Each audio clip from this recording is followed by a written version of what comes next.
Hello, everybody. It is draft day in Philadelphia. We are finally here after what feels like a very short but a very calm storm. The Super Bowl came, the Super Bowl went, and then all of a sudden it's draft night, and we have got a slew of potential options at pick 32. And to help me to discuss all of the potential outcomes today, we've got two of PSN's very finest. We have got Super David and Super Chris from our Eagles team. Guys, how are you feeling ahead of what could be a very slow night if they trade back, or a very exciting one if they move up? I'll go. I'm excited either way. Even if they pick 32nd, they trade up, they trade down. The board is a very interesting thing to watch. Last year's we all waited for 22, and you saw the defensive players still all on the board. Like I don't think the first defensive player went off the board until like pick 15. So you could start sensing that they were going to have their choice between Quinyon or Arnold, or both. You could start sensing it. And I think you'll get that same feeling tonight. You're going to see certain positions start going off the board, and it'll become more, definitive of what their plan will be as soon as the pick comes. And it might be moving up, might be moving back, and who knows, maybe somebody falls right into their lap because that happened last year with Quinyon. You never know. Absolutely. Well, what about you, Chris? How are you feeling? Oh, I think your mic's muted. Hang on. Yeah, that's on me. Yeah, no, I'm excited for what I expect to be a long night. Uh, I think if Howie has his choice, I think he's gonna try to move up, but it might not be there. I think the NFL is a little wise to his dealings at this point because he always seems to make the right choice. So, you got to trust the scouting staff and trust, most likely at that point, best player on the board. And, that's worked out well for the Eagles, especially when you take a look at last year and the scouting staff that, they were able to uncover players like Jalex Hunt, Jeremiah Pryor Jr., guys that made an impact on a Super Bowl team. Absolutely. And obviously, this is a very unique draft for the Eagles, purely because they're picking from number 32, something they've only done once so far back in 2018. And that was also a very, very long night, which, of course, saw them go all the way back to around the 50 mark to go and snap at Dallas Goedert, which, funny enough, tight end is now another positional need for the team once again. How are we feeling about that? Because the tight end class is a little bit strange, I think, to look at. I know, David, you've looked at a lot of the guys. I know there's a very fancy gem coming out of Penn State that a few Eagles fans are excited about to potentially reel him in.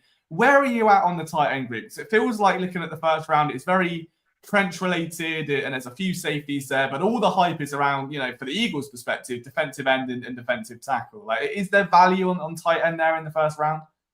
It never has been for the Eagles, but this year, if they really do have an interest in Mason Taylor, which seems to be their number one target there at tight end, that's realistically an option. He's projected to go top 40. So if you just pick the best player on the board, and Howie surprised a lot of people last year by doing the same at cornerback, they hadn't drafted a corner in over 20 years. I think it was Lito Shepard was the last time.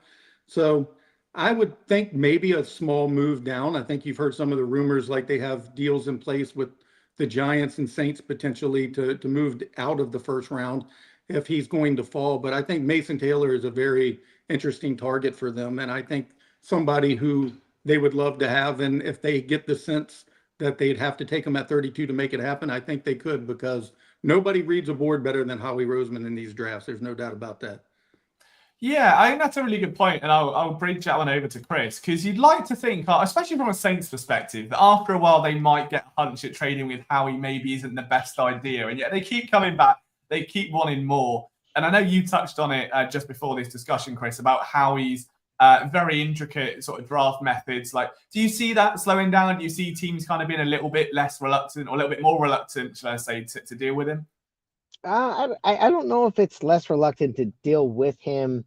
If there's a choice of maybe trading with Howie or trading with Schoen out there in New York, you might go with the one that maybe hasn't made the greatest decisions. But realistically, I think what it shows is there's deals to be made in the NFL, and sometimes you have to get a little creative. And that's one of the things with Howie Roseman, that they've got the collateral in this draft to move up and grab somebody if they want. No, they're not going to trade up inside the top 5, but they can get up to the mid 20s.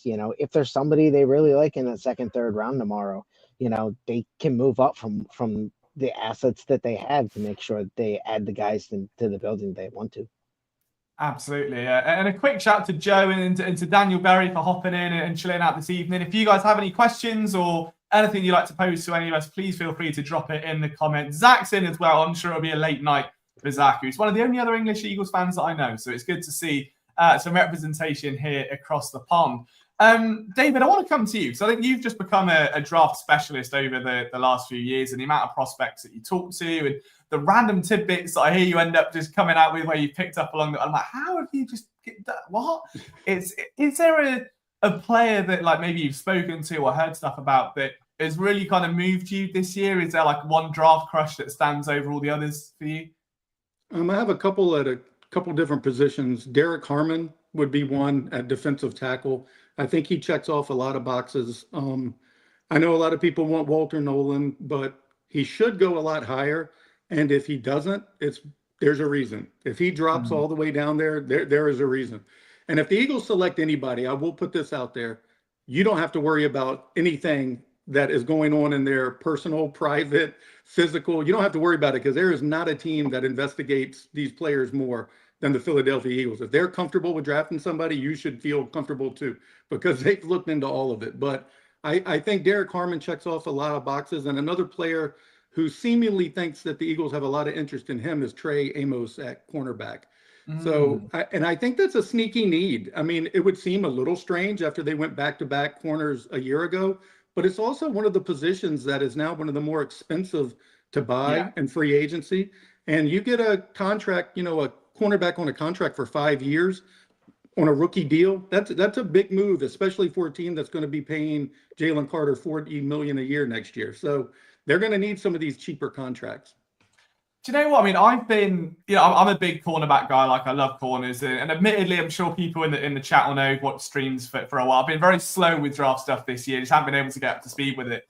And I saw Trey Amos' name today in one of the articles that went up on PSN.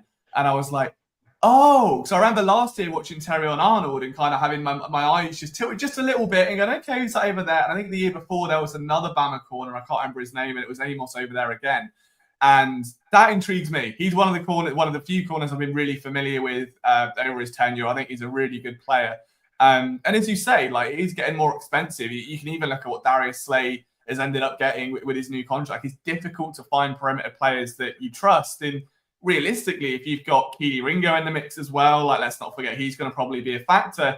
That you're going to still need some serviceable depth. And if you can get guys that you think can come out of the gate and hit, out of week one, then you don't need to worry about paying them for 3 to 4 years. And it seems to be the model that they're going off.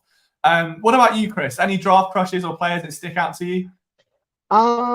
When I think about the way that the prediction article went, I'm drawing a blank on the guy that I actually selected because I've been working overtime. But there was a guy from Ohio State that I predicted would fall down the draft board. Oh, was it Simmons, the tackle? Simmons, yeah, Justin Simmons, the tackle.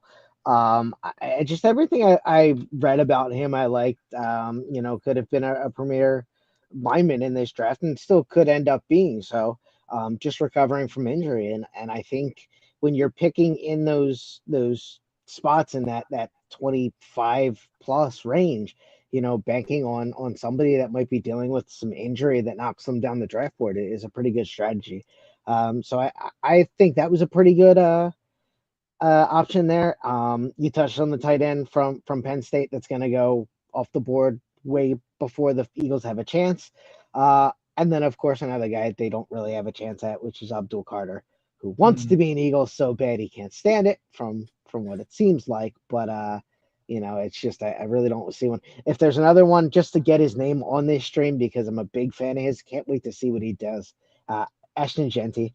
I believe the Bears are in the supposed lead to get his services. Just a huge fan of what he brings to the table, and I love the pre-draft one where he's like, so get the guy that other guys can't tackle. That's a good strategy.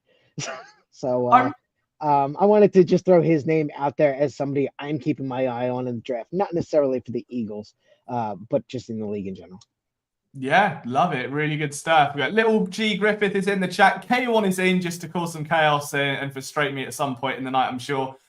Just as a quick heads up before we go into more draft discussions for the way we're going to do it over the weekend, most of you will be aware that we usually do these like insane 8-9 hour watch-alongs. As we've all got a bit older, we've realised maybe it's not the most sustainable thing when we've got a ton of articles to write as well. So the way we're going to do it this year is this pre-draft show. We're going to have a post-round one recap out after the Eagles make their selection or trade back and give us a very late night at the office.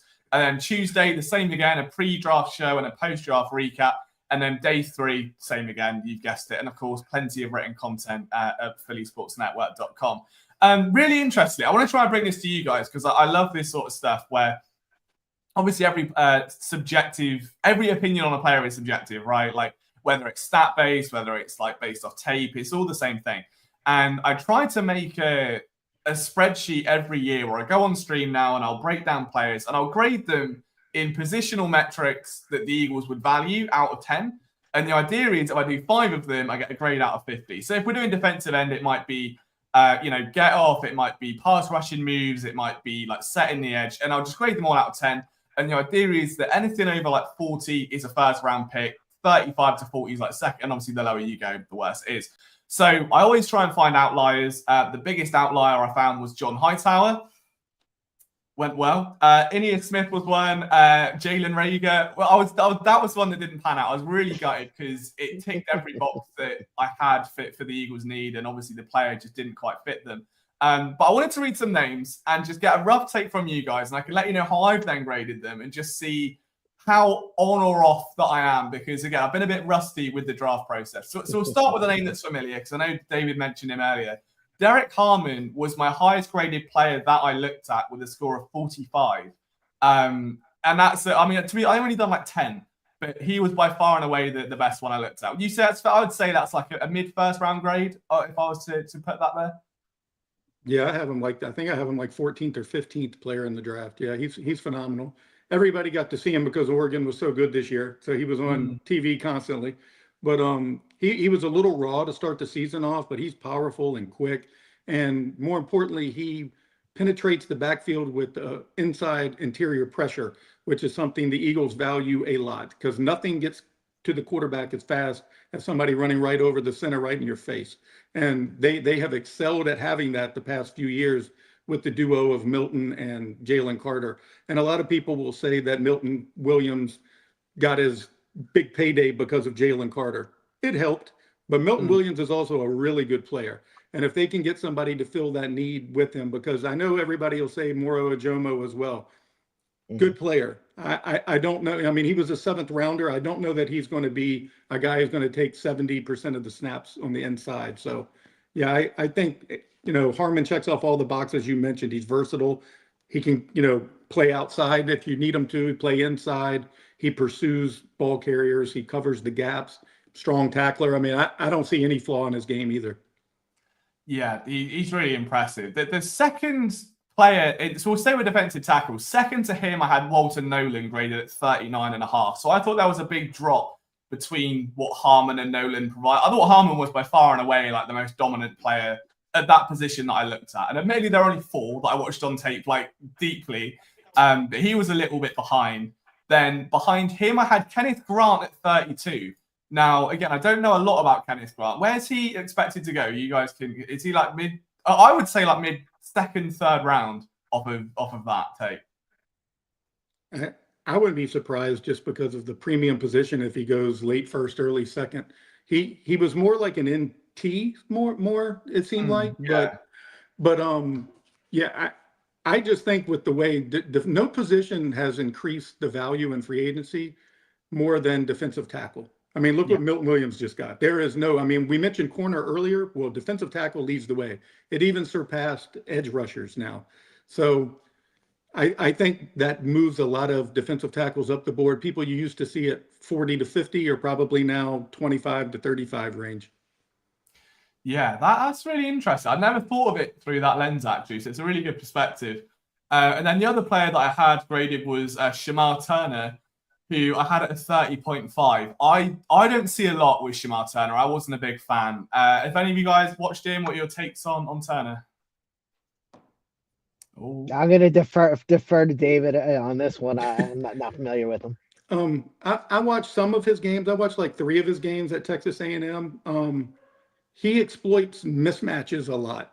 So I think that you can do a lot of stat padding when you have certain games that you're exploiting mismatches. He does win with power of speed. He is pretty twitchy. He's another guy who is kind of versatile in and out, but I would be surprised if he has a first round grade. I'd say he's more of where you mentioned a few minutes ago, like probably that same range that you just mentioned.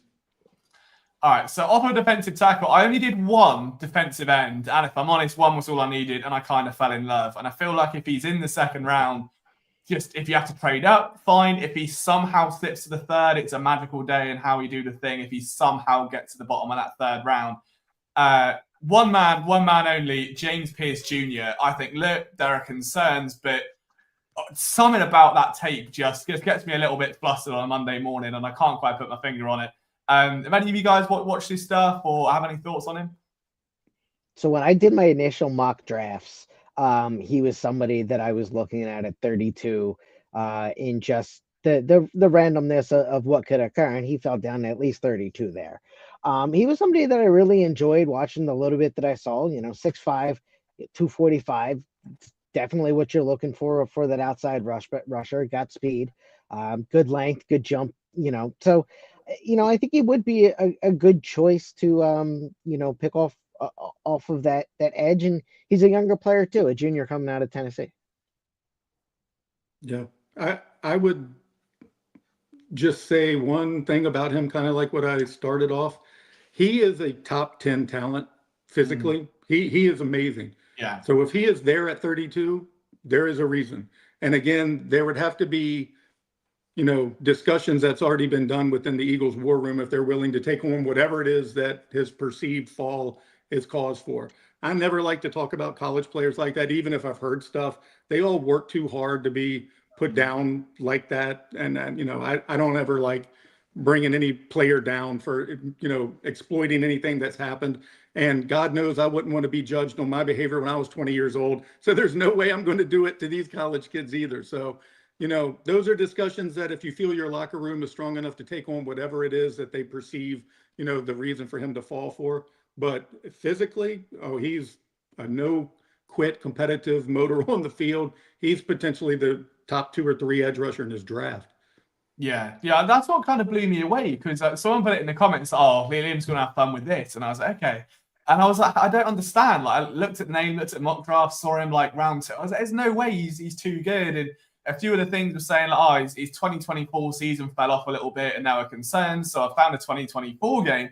And I was like, there's no difference. That's the exact same player. He hasn't lost a step. He's not just ruptured an Achilles or something. Like, that's the same guy. Like, I don't see it. So unless, like you say, that if he does fall to that level, there probably is a very valid reason that teams aren't taking that shot. But he's a freak of an athlete and very, very fun to watch. The only other players that I did 2 safeties. So I had Kevin Winston Jr. I graded at 41, so probably like a late first rounder. And then Malachi Starks at 38.5. Of the 2, I can't tell which one I prefer. It's really tight. I think I prefer Winston just a little bit athletically, but obviously then there's going to be some bias towards Starks given the the background that he has. Is there a preference for either of you guys on that front? I like both of them. I mean, Malachi Starks fits right in with all of these guys. So it's very hard for me to pick anybody ahead of a Georgia defenseman. At this point, they have knocked this out the box every single time. They're just so good. Winston, I know that Starks gets a lot of mock simulators saying he's a first round talent. Winston looks more like a second round talent. I agree with you. However, if you watch, he's just as good. If injury didn't happen, I think he would be in that same conversation. And a third guy who I liked as a fit for the Eagles was Andrew Makuba.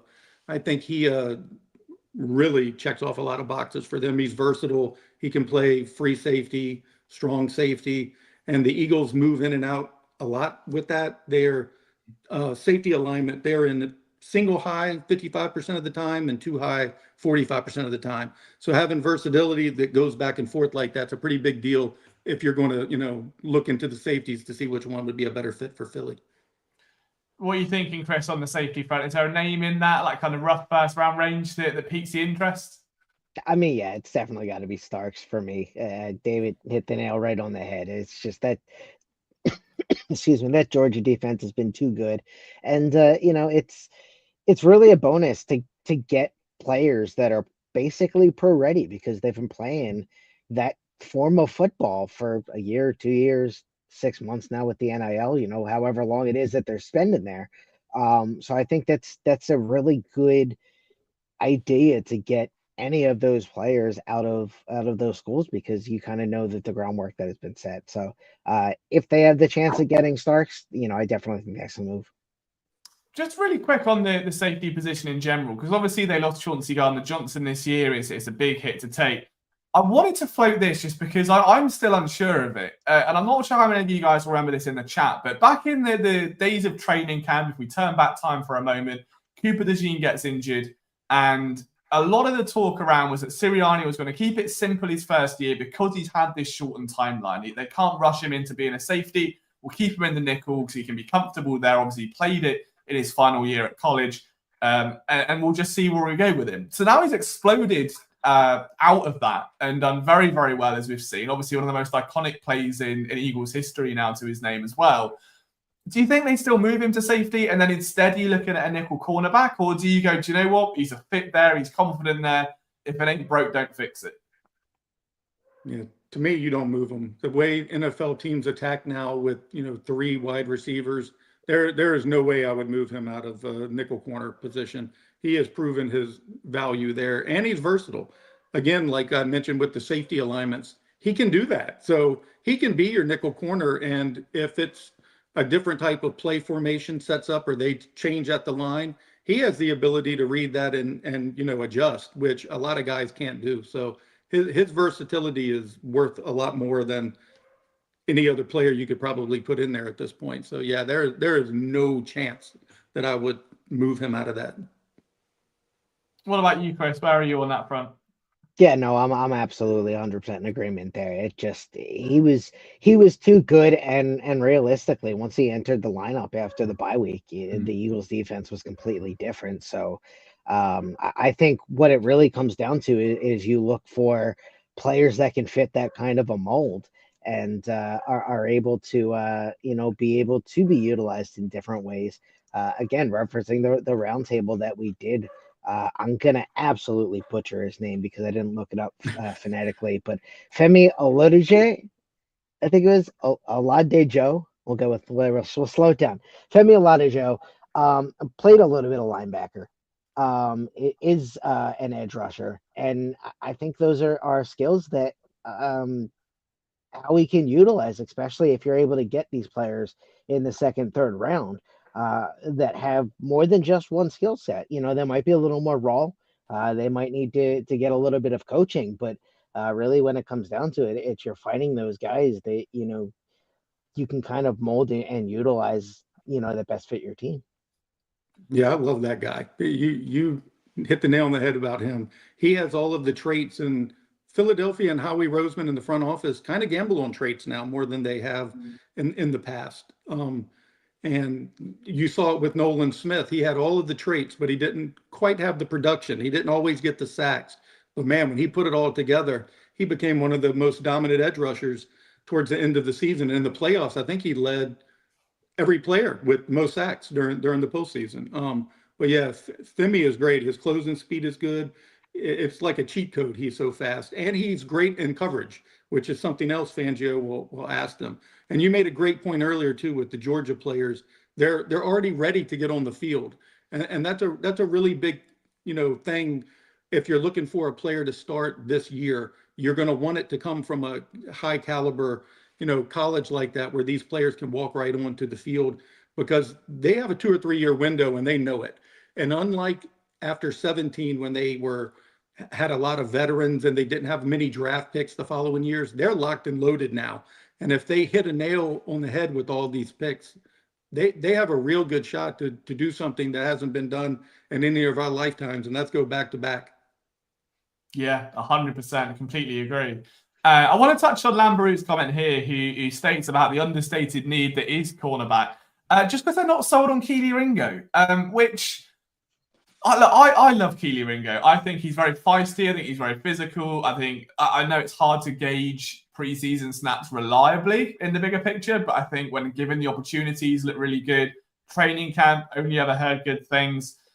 It's difficult in terms of like, do you put him on the field right now? The best thing they've done, I think, is to bring in someone like Adoree Jackson, who has plenty of experience in the NFL, plenty of experience within the division, and can just get things done as a spot starter. I don't think it's a long-term option, but it's sort of the same way that really Isaiah Rodgers was there for Quinion last year. Like Rodgers came in, really, it was a low-risk, high-reward scenario for them where he's coming off of the gambling ban.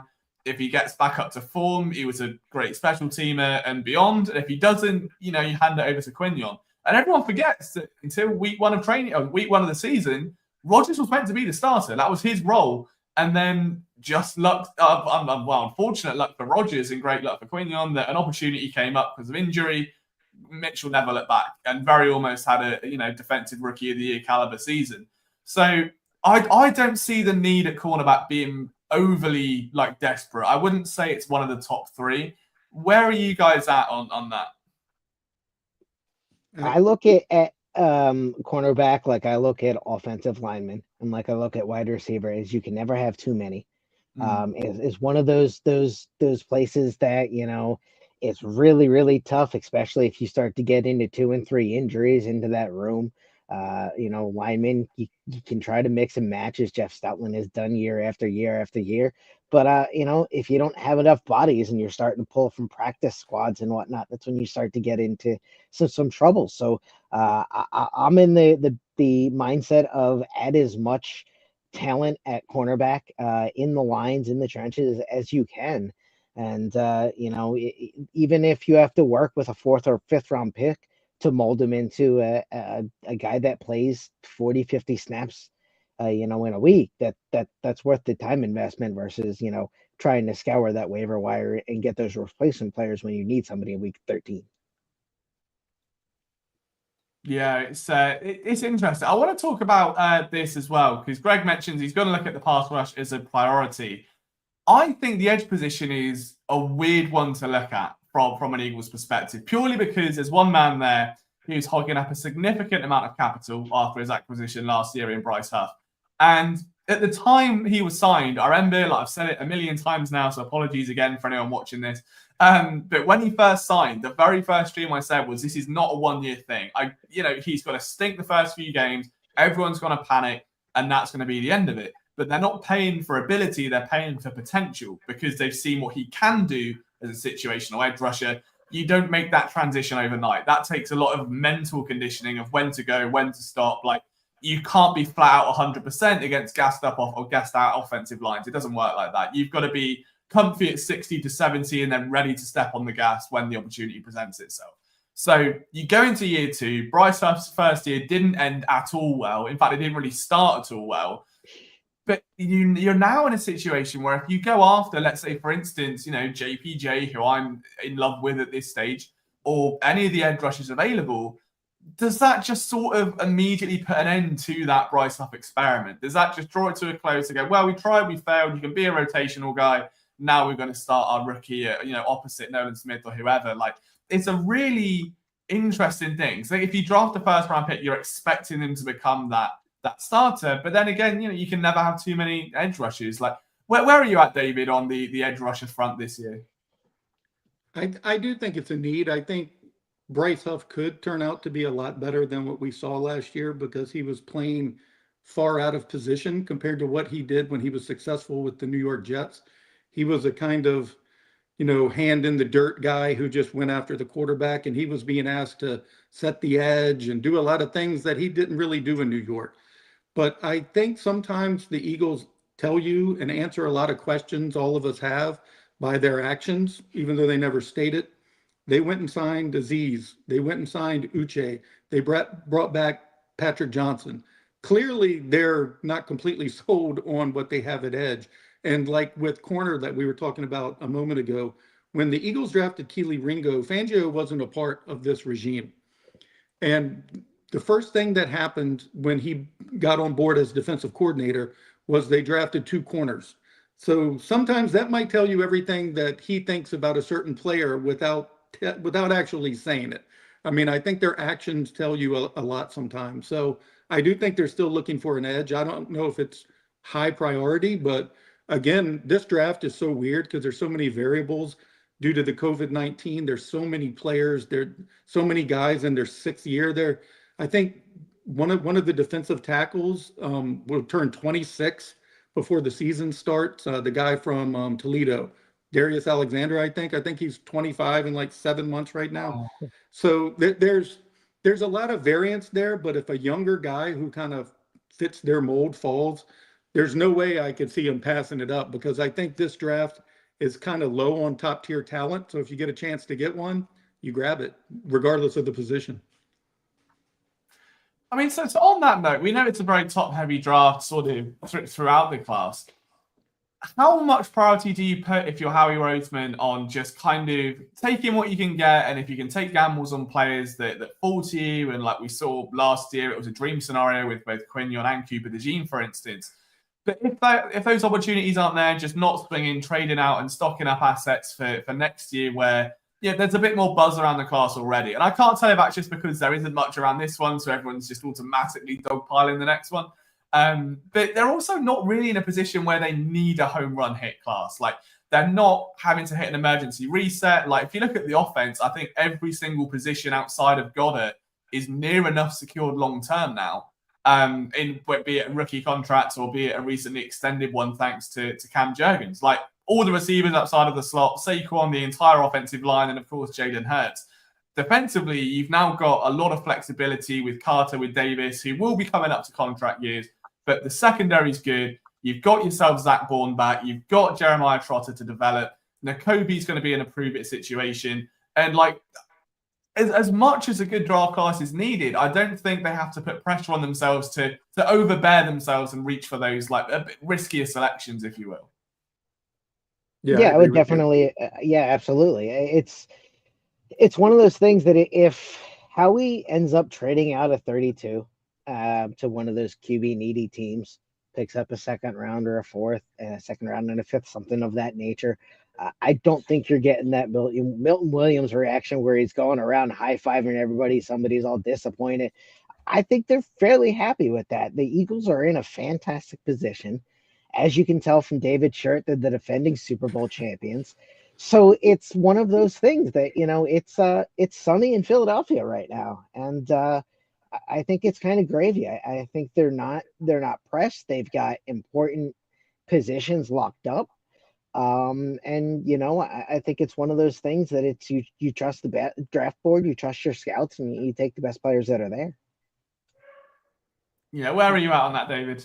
Yeah, I agree 100%. There's some players like right guard might be a play, in this draft. You might see them take a little higher than, like Tate Ratledge or Charles Grant or somebody on the offensive line. You might see them take a little higher than you normally would, just because they did lose Mekhi Becton, and Tyler Steen has been here for a couple of years, and he fought to be the starter both times, and both times he ended up being the backup. So that could be a slight concern. Tight end, like we mentioned, and maybe safety. They're going to be relying on Sidney Brown, who's had trouble staying healthy. So those would be the positions. But again, I don't think that they're so bad that you'd have to do what you are suggesting they should not do, which is to take a gamble or a risk. They're just not in a position where they'll have to do that. Yeah, for sure. And I mean, Marina here makes a good point about the linebacker situation, saying that Dean will not get a new contract and Trotter's not starter caliber. Now, Trotter, to be fair, I think she's just scolding the whole team. She's on Eagles roast at the minute, apart from Steen. Steen's lovely. Sidney Brown's not, though. Sidney Brown's also in the bad bin. But Nakobe Dean's an interesting character, because I think when he's healthy, unbelievable. I think it was really unfortunate the injury struck when it did, because it really put out a fire that would have potentially got an extension this offseason. As for Trotter, I think the upside is there. I wasn't his biggest fan coming out of college when he was projected to go in the 2nd round. I thought that was absolutely outrageous. And now, he's a little bit settled down, and he got taken much later, and the pressure's off, and they can develop him without the weight of expectation. I think you're going to see a much better product because of it. So I think longer term plan for Trotter, a lot of it is just knowing when to pull the trigger for him. From what if you go back to his college days for me, but he'll be fine. Like I've no doubts about that being serviceable. Dean, I think it all comes down to injury stuff, and we're very much looking at a Jordan Hicks-esque level situation again. But if we look back retrospectively, as much as Jordan Hicks still been haunted by injuries, it didn't really turn out too bad for him. In the end, he did all right in terms of staying in the NFL and maintaining starting roles. In terms of priority for this offseason then, like at linebacker, where are you at on that, David? Would you be intent on going after a day 1, day 2 pick at the position? No. In short, no.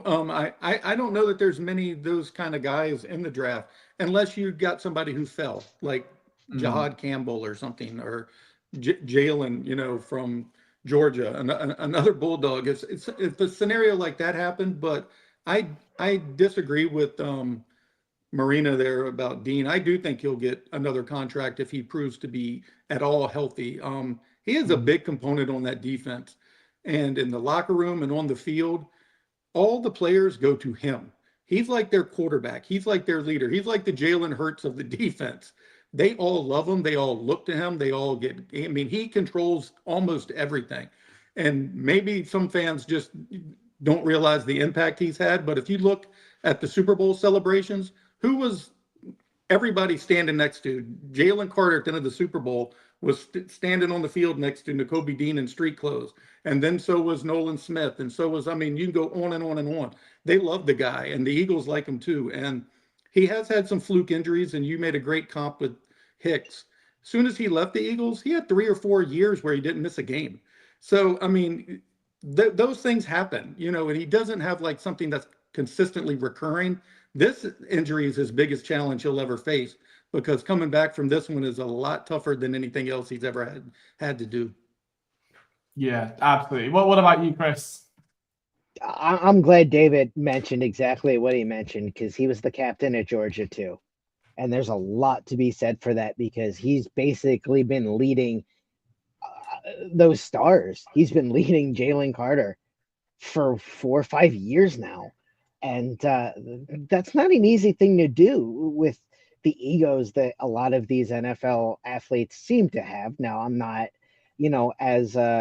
as informed on some of that personality stuff, but it definitely seems a lot of me first in the NFL, especially compared to hockey, where it's very much that team mentality. And I think that's one of the things that makes the Eagles special.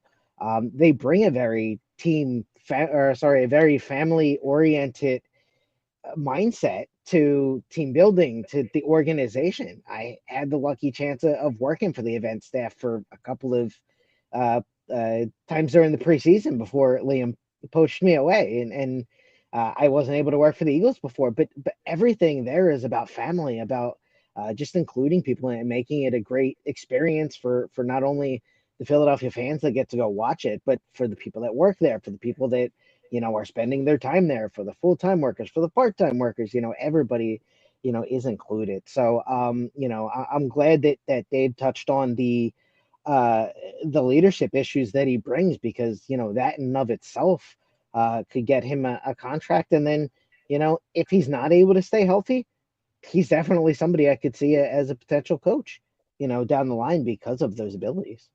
And quite frankly, Jalen Carter might not be a Philadelphia Eagle if Nakobe Dean wasn't already on the team, because the reason the Bears GM stated when he did the deal to trade down to the Eagles, his locker room couldn't handle the situation, but that the Eagles were uniquely able to, because he had his brothers on that team, and that they knew, the Eagles have built, like Chris was mentioning, a family environment.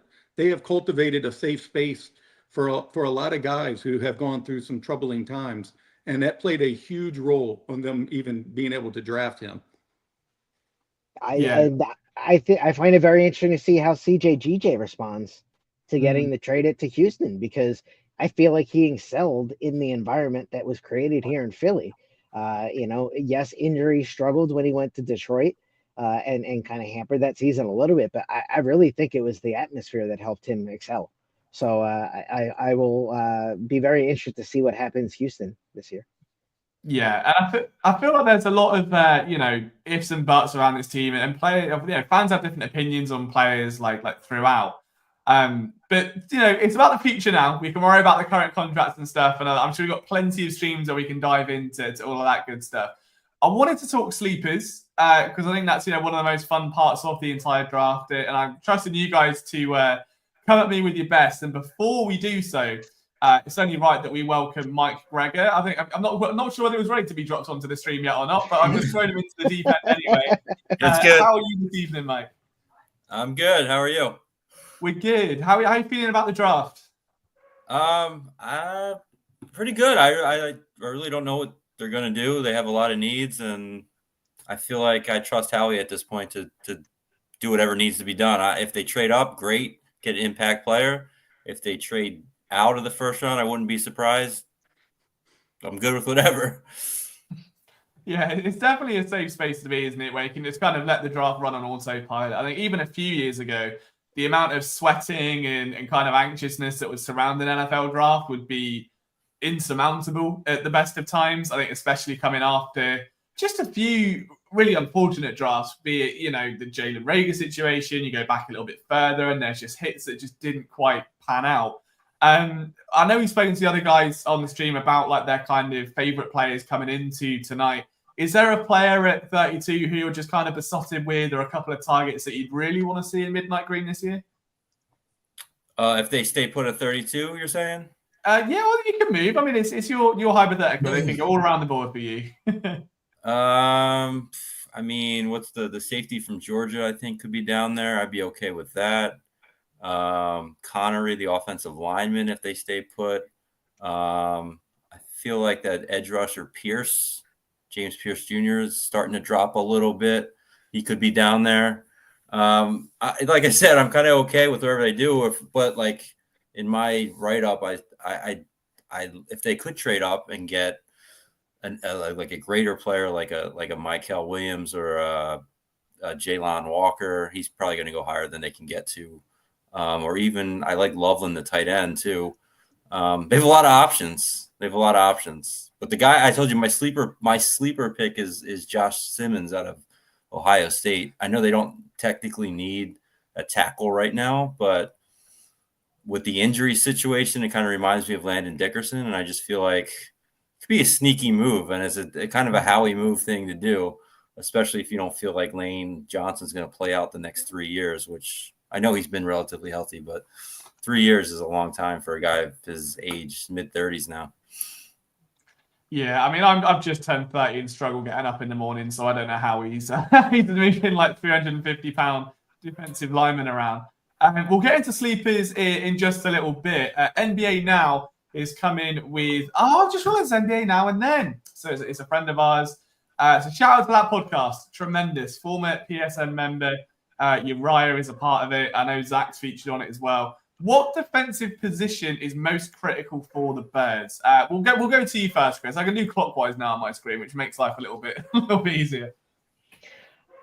Oh man, I think we touched on it already. I think edge rushers, the edge rushing positions, the most dire, and I think that's not even the right word for it. If the Bryce Huff contract hit, then it's a non-issue, really, because they've got that kind of wrapped up.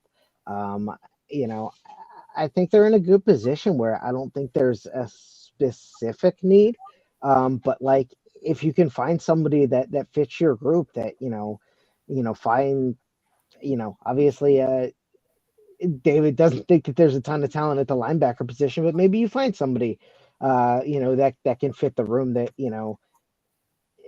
other people aren't maybe looking at. So again, I kind of agree with what's been said by everybody. I think they're in a good position, but I would look at edge rusher and then the cornerback spot as well. Not that they absolutely need that player, but I don't think you can have too much. All right, what about you, David? I think it's defensive tackle. They've lost in 3 successive years Javon Hargrave, Fletcher Cox, and Milton Williams, and with that went 600 snaps every single year. And you would have to be relying on Moro Ajomo to really take a leap. And that's a lot to put on a 6th or 7th round guy. So to me, they value that interior pressure more than anybody else in the league. And they know that the position cannot be purchased on the free agent market, especially with the contracts that they have to pay out with Jalen Carter looming. So there's no doubt in my mind it would be defensive tackle. All right, what about you, Mike? Yeah, I mean, I agree. I mean, defensive tackle or edge rusher, I think you guys nailed it. They're the two I'm expecting them to go after, one of those positions. I like edge a little better right now, but I wouldn't be surprised if it's a tackle. But I do want a tight end, and I think they'll probably wait to get one. I like Mason Taylor if he could be around in the 2nd round. I don't think this team values the tight end enough that they're going to trade up and go get one of the top guys. It's just not how they operate. Plus, you have Goddard under contract for another year. But I would like them to get out of this draft with a tight end because they just have no depth at that position. Yeah, it's definitely interesting, that one. I mean, for me, I kind of like what David's saying. So if you go back to both Super Bowl runs, the key denominator, as much as you can look at, the quarterbacks, receivers, or Saquon or whoever, 2017, you look at that defensive tackle rotation where you had Fletcher Cox, I believe it was Jernigan, you had Bo Allen, and Destiny Vio was the 4th. And then this year, obviously, Jalen Carter, Jordan Davis, Milton Williams, Moro Ojomo. It's a 4-man wrecking crew. And I've said this on streams like countless times to people as well. It's not so much the starters as much as it is what you can do when they're off the field. Someone like Jordan Davis is so important to the structure of that defensive line. If you take him out and you don't have a guy that can handle double teams, you don't have a guy that can clog lanes really smoothly, you're going to have a bad time. If you take Carter off and you don't have someone that can, create pressure in the same way, it hurts. And I think that's where this team has been really, really good. So I wouldn't be surprised at all if they do go defensive tackle. For me, I feel it'll be a defensive back, and it will be like a versatile one, like especially with how plug and play Fangio's scheme is. If you can move someone like DeJean around, if you can move, whether it's Malachi Starks, whether it's whoever, just moving a couple of players around that secondary to create a few mismatches. I wouldn't feel overly confident with Adoree Jackson being the starter in week 1. I'm assuming Quignon's going to be CB1 now. I like Keely Ringo. I don't know if he's quite enough to be CB2. I hope he is because I love everything about his game, but time will tell. So you've got a big red circle there. And I think if you've got a position where you don't have a starter guaranteed, it's one of the only ones really outside of safety. I mean, they're both in the secondary, so it will make sense to bring in a DB early for me. But we'll move over to sleepers because that's, we're at the end of the stream. If we can parlay that to the end of the draft, sleeper picks are always the most fun. They're the ones that grab your hearts, and the stories are always so much fun when they turn into a hidden gem. Chris, have you got any sleepers or guys in those, the depth of the draft that have grabbed your attention over the past couple of months? Yeah, absolutely. Shout out to Ray Didinger. He hit on this one. Georgia, surprise. Dan Jackson is a safety. It's just again a solid player that I think understand how to operate in pro game. 6'1", 195. I don't think they're going to get Malachi Starks, but going and grabbing somebody else from that program that learned a lot of the same things is good. And then 4.46 for a safety is always solid. So he's got a bit of speed to his game as well. So he's somebody that I have my eye on. And then one of my favorite names in this draft, Tonka Hemingway from South Carolina. He's also a defensive tackle. So he's not also, he is a defensive tackle. He's just one of those late round draft picks that, could potentially make it work at the edge rusher position. But the D tackle, the position of need, and great name to boot. Lovely. What about you, David? I'm sure you've got a few aces up your sleeve when it comes to sleepers. At offensive tackle, I really like a guy named Jalen Travis from Iowa State.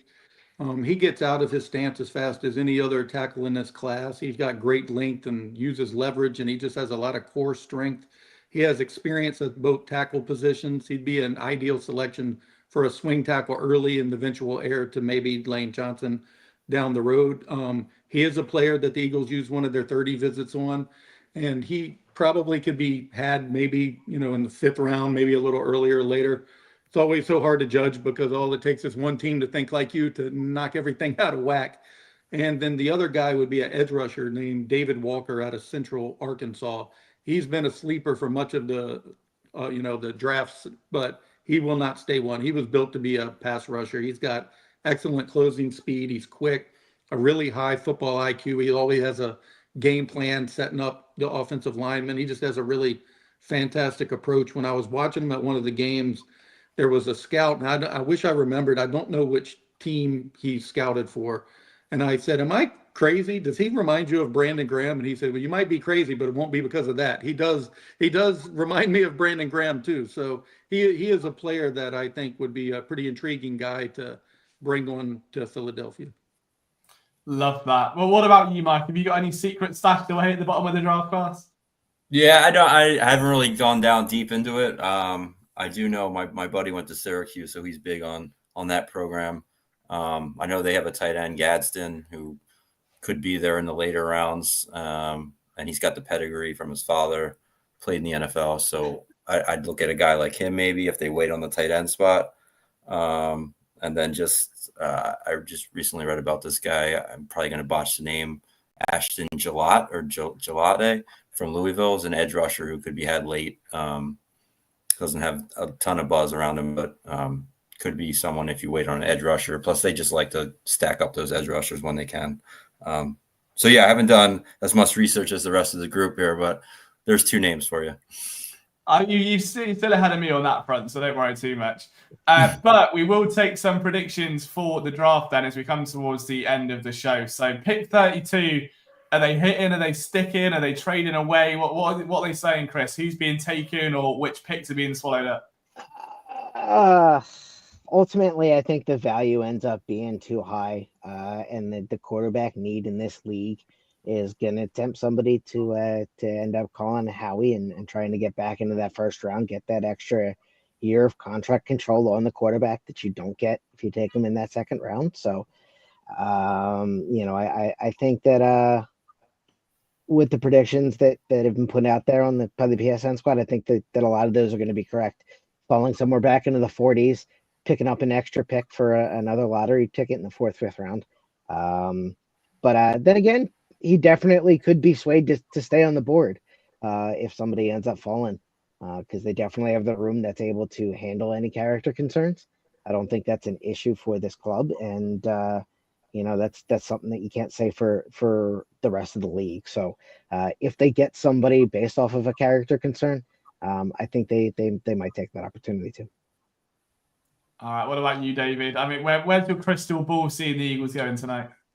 Man, I don't know. It so much depends on just the way the board falls, and it takes 2 to get a deal done, and there are not many teams in the NFL who want to deal with Howie and let him pair Walter Nolan and Derek Harmon next to Jalen Carter for the next decade. I mean, that's not something that many teams are going to want to do. So it's going to take somebody to fall for him to be able to move up, and probably in the 20s. If they move up, in my opinion, it'd be for a defensive tackle or a cornerback like Trey Amos, maybe Maxwell Hairston, Derek Harmon, at tackle. But if I just had to guess, I'd say the most likely would be that he trades back, gets extra draft capital in 2026, which by most of these experts is a stronger draft. And he probably selects Mason Taylor like at pick 35 tomorrow night.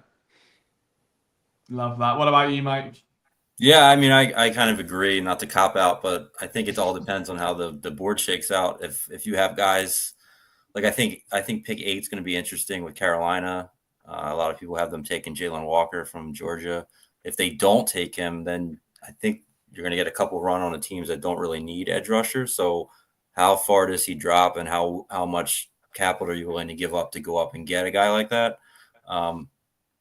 If you could get him at like 15 or something, I think that they would at least try to make a deal. But then if that doesn't happen, I could totally see them just trading out and doing what David just said. Yeah, it's going to be an interesting night. I think I don't know. I feel like every time someone says something, my mind changes. Like Chris said, I'm like, yeah, I kind of get that. And then David said about the tackles, I was like, yeah, all right. And now you said that. It really is going to be, I think, a reactionary draft for Howie. I don't think he's going to be the one trying to force the moves. It's very much, if something comes out of left field, he'll move left. If it doesn't, it'll go right. Like it's kind of a flowchart system, I think, for the Eagles tonight. There are a couple players that stand out as, those prime targets, as you said, Mike, where if they fall down, you kind of have to, make that push for them. But for me, I think it's going to be, I think we Malachi Starks. I don't know why. I just got that feeling. Maybe it's the Georgia side of things. If I was GM, I would probably trade back to like around pick 40 if you can. Then look at maybe a tight end. And if you can somehow get JPJ as well, I think that's going to be a clean sweep there, and then recoup some assets maybe for 2026. But all will be revealed soon. The draft does kick off in around an hour and a half. And don't forget that after the draft finishes and when the Eagles have made their selection, we will be live again on YouTube to react to whoever it is or isn't, depending on what Howie does for the day. I can't wait. I can't wait to see Brian at 12 o'clock at midnight. I'm really happy they traded out the pick. My body clock is not playing ball at the minute, and I'm struggling now. So I'm happy that Brian stepped up for that blessing.